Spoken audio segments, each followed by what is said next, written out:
Baik, Assalamualaikum warahmatullahi wabarakatuh. Hari ini saya nak kongsi berkenaan pintas dan OPPM.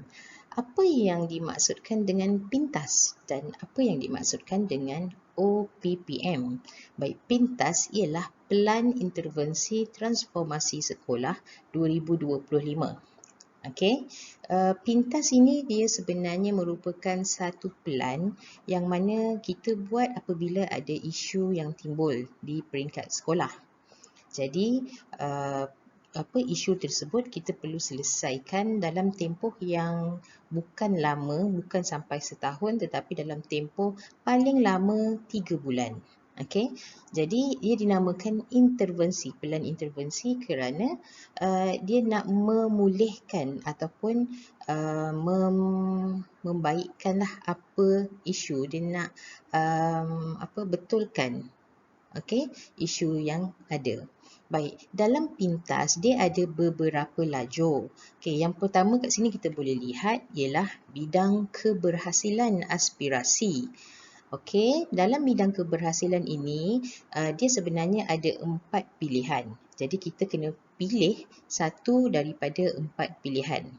Okey, antaranya yang pertama ialah pemimpin berkesan, yang kedua kualiti guru, yang ketiga persekitaran pembelajaran bermakna dan yang keempat ialah sokongan PIBG dan komuniti.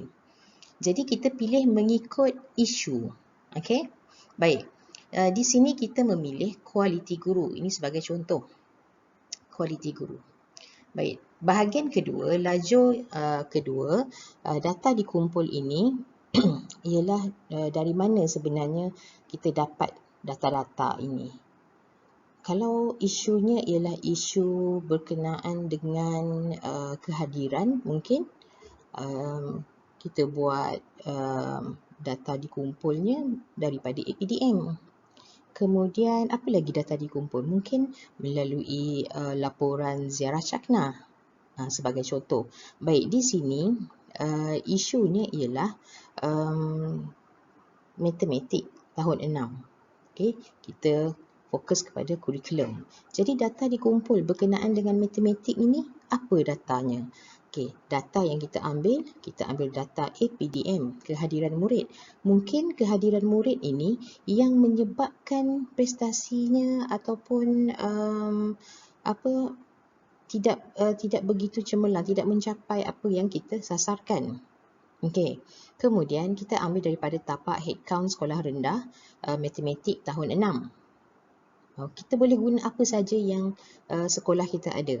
Okey, contoh kalau di sini kita menggunakan head count matematik tahun 6, kita senaraikan terus menguasai tahap minimum 20.27% dan GPMP 4.65. Okey, A berapa orang sampailah E. Apa lagi yang kita boleh ambil, yang kita boleh letak di sini? Data apa lagi? Data rekod semakan buku latihan. Baik, sebenarnya data dikumpul ini ialah apa sahaja data yang sekolah ada. Sebab itu di peringkat kurikulum terutamanya, apabila kita membuat analisis, kita terpaksa membuat analisis secara mendalam. Kita melihat banyak faktor, bukan hanya bila minta data je, SAPS, minta data head count, itu sahaja. Kita lebih kepada data murid. Tetapi sebenarnya, kita kena lihat juga kepada guru. Okey, mungkin matematik ni rendah disebabkan oleh guru. Jadi kita di sekolah kita terpaksa mengumpul banyak sangat data. Jadi antara data yang mungkin kita boleh gunakan ialah rekod semakan buku latihan. Okey, 2 orang guru di tahap baik. Maksudnya sebelum ni sekolah ini dia dah buat memang dia sentiasa mengamalkan membuat semakan kepada buku latihan ataupun buku aktiviti murid. Dia dah buat analisis. Jadi daripada analisis ini mendapati daripada guru-guru matematik yang ada 2 orang di tahap yang baik. Kemudian kita lihat juga analisis pemimpin pertengahan sebagai contoh. Analisis pemimpin pertengahan ini sebenarnya kita nak melihat ketua panitia. Adakah ketua panitia itu betul-betul seorang ketua panitia yang baik, yang melaksanakan tugas? Mungkin disebabkan ketua panitia tidak menjalankan tugas, dia memberi kesan kepada matematik ini tadi. Okey. Dan kita lihat juga kepada SKPMG2 standard 4. Mungkin guru-guru ni yang bermasalah. Jadi data dari mana yang kita nak ambil? Kita ambil data SKPMG2 standard 4. Jadi terpulang kepada masing-masing nak guna data yang mana. Kalau kita membuat isu dia, contoh isu pendidikan Islam menurun, Jawi contohnya, mungkin data yang kita boleh gunakan ialah data pelaporan Jacob. Okey, faham ya? Sekarang kita lihat yang ketiga. Ketiga ini ialah bidang keberhasilan. Bidang fokus. Baik, apa sebenarnya fokus ataupun isu yang timbul? Jadi di sini kita buat, isu sekarang di sekolah saya ialah matematik, terutama murid tahun 6, sebab diorang kan dah nak, sepatutnya lah mereka dah menguasai lah perkara-perkara asas kan. Tetapi kita lihat, matematik masih lagi lemah. Padahal dah tahun 6. Apa yang kita boleh buat? Kita tulis dekat sini, dan matematik tu dia luas. Kita fokuskan bahagian mana. So, yang ini kita tulis bahagian pecahan, perpuluhan, peratus, jisim dan isi padu, masa dan waktu. Apa yang isu yang kita nak selesaikan. Okey, dari mana kita dapat benda ni? Kita dapat melalui tapak head count. Kita buat analisis item dan macam-macam lagi lah, kan? Baik, bahagian TOV ataupun baseline ini ialah kita kena tulis data seperti mana data dikumpul ni tadi. Sebenarnya benda yang sama lah. Di peringkat permulaan ini berapa markah mereka ni lah. Sama ada kita boleh letakkan dalam menggunakan markah diagnostik ataupun markah hujung tahun lepas pun boleh kita letak di sini. Ataupun kita menetapkan TOV dengan mengira purata daripada 3 tahun. 3 tahun kita kira purata pun boleh. Kan? Sebab dia sebagai satu baseline, kita nak mengatasi sebenarnya TOV ni. Kita perlu mengatasi TOV ataupun baseline ini. Kemudian kita letak di bahagian kriteria kejayaan ini apa yang kita sasarkan. Contoh, kalau tadi TOV, kita punya TOV 94%. Tapi kita sekarang ini ETR, kita kata, baiklah, saya kena pastikan murid tahun 6 dia punya kehadiran mesti 96%. Kalau dah sampai 96%, mungkin bila murid dah mula datang ke sekolah, dia dapat membantu meningkatkan prestasi matematik. Mungkin, kan? Jadi kita letak di situ sasaran. Baik, sasaran untuk subjek matematik. Kalau sebelum ini 20.27%. Jadi saya nak naikkan dia 21.62%. Jangan kita terkejut bila melihat, sikit ni naik. Tidak. Sebab yang ini dia punya jangka pendek. Kita nak target berapa? Terpulang pada kita. Kalau kita rasa dalam tempoh 3 bulan kita buat, kita boleh target sehingga peningkatan sehingga 10%. Tak jadi masalah. Naikkanlah. Kan? Okey. Kemudian GPMP, kita tulis, kita kecilkan GPMP, berapa bilangan A sampai E. Okey, kalau kita tengok di sini, 59 TOV ni. Dah kurang seorang. Okay, D pun dah semakin berkurang. Seperti itu. Baik, rekod semakan. Kita nak guru-guru kita ini dia lebih bagus, lebih cemerlang dalam menyemak buku latihan. Sebab kalau buku latihan ini kadang-kadang ada guru yang dia hanya semak, tanda right, tanda pangkah sahaja kan. Jadi kita nak dia lebih daripada itu. Sebab ada kajian menunjukkan kalau kita tanda right saja tanpa kita membuat sedikit catatan, kita memberi kata-kata kepada murid, dia punya peningkatan dia tak banyak. Tak ingat saya berapa, dalam 11% rasanya kot. Berbanding kalau kita menulis tu dia lagi prestasi murid tu dapat meningkat. Benda tu kita tak perasan tapi sebenarnya dia membantu. Okey. Baik, dan seterusnya, analisis kepemimpin pertengahan. Kalau sebelum ni, membangun kapasiti guru hanya 2.3 sahaja, kita naikkanlah. Kita rasa selepas daripada ni, hujung tahun, lepas 3 bulan, ketua panitia mesti dah menguasai skor ini. SKPMG, kita buat pencerapan kepada guru, kita nak daripada dulu 5 orang yang cemerlang, kita nak 6 orang yang cemerlang. Baik, apa itu inisiatif? Inisiatif ini ialah apa program yang kita nak buat untuk mengatasi masalah tadi. Masalah tadi ialah masalah matematik. Jadi, kita senaraikan bacaan pagi. Tapi kita kena ingat inisiatif ini perlu dibuat secara berfokus. Bacaan, kalau contoh kita buat bacaan pagi, apa yang kita nak baca, nak suruh budak baca waktu pagi kan?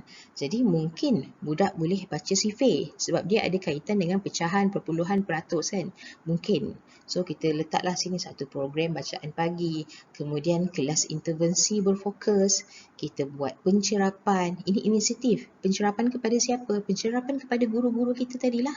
Kita ada buat coaching mentoring, kita membimbing mereka, kita memberi tunjuk ajar kepada mereka, kita menjungkil potensi mereka kan, supaya mereka dapat melihat isu sebenar dan bagaimana untuk menyelesaikan masalah. Bahagian coaching mentoring nanti kita ceritalah. Baik, kita buat learning walk. Apa ni learning walk? Kalau kita dah tahu, okey. Tapi kalau kita belum tahu, nanti saya akan share di video yang lain lah. Begitu juga dengan PLC. Apa yang perlu kita buat dalam PLC? Kan? LDP. LDP berkenaan dengan apa?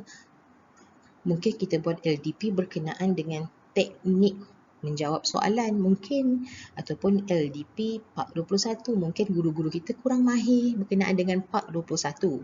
Kita ada buat klinik matematik dan kita ada buat ziarah Syakna. Okey. Dan kita lihat di sebelah ini pihak yang bertanggungjawab. Siapa yang bertanggungjawab? Jadi di dalam pintas ini sebenarnya dia sangat detail lah. Kalau pada pandangan saya, dia sangat detail kerana dia telah meletakkan siapa yang bertanggungjawab dengan semua data-data yang ada. Bacaan pagi, bertanggungjawab siapa? Penyelaras, ahli panitia mungkin. Kelas intervensi, MLT, penyelaras, ahli panitia. Pencerapan, coaching mentoring, learning walk, PLC, LDP, dan semua ni siapa yang bertanggungjawab. Kita senaraikan di sini supaya semua orang maklum. Okey. Sekarang kita tengok lajur yang berikutnya. Yang ke-8 ini, lajur ke-8 ialah lajur tempoh masa. Bila kita nak buat program tadi tu? Katalah yang tadi bacaan pagi kan, kita target Februari hingga Mei. Okey, tadi klinik matematik kita rasa kita nak buat bulan April. Tulis semua di sini, tapi tempoh masanya tidak lama sebab ini bukan plan taktikal sampai 1 tahun. Okey, ini hanya plan intervensi untuk dalam masa 3 bulan. Okey, kemudian keperluan sumber, apa yang kita perlukan? Contoh bacaan pagi, buku rumus dan sifir. Kalau kelas intervensi ada modul latihan, kita letak sekali di sini berapa kos yang kita perlukan. Okey, ini contoh-contohnya lah. Kaedah pemantauan, bagaimana kita nak memantau inisiatif tadi. Bacaan pagi, macam mana kita nak memantau?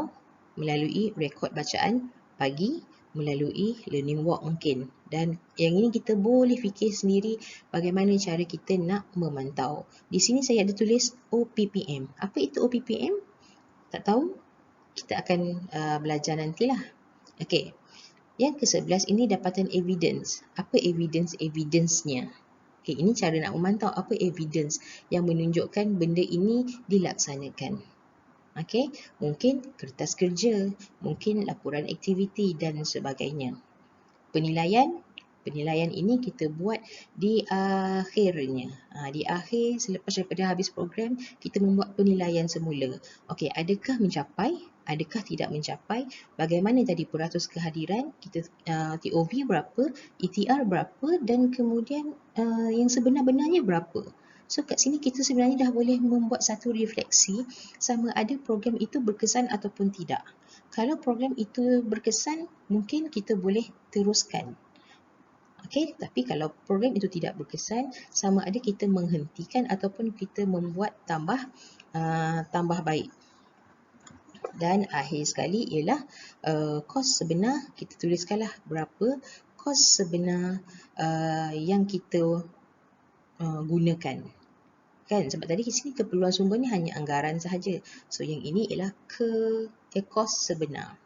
Baik, apa yang saya kongsikan hari ini sebenarnya adalah dapatan ataupun pemahaman saya berkenaan dengan pintas.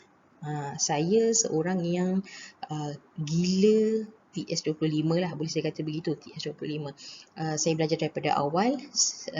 First time saya buat pintas pun agak bercelaru lah juga, sebab kita masih lagi terkapai-kapai kerana pada waktu tu belum ada tempat kita nak merujuk. Tapi sudah lama kelamaan kita dah faham.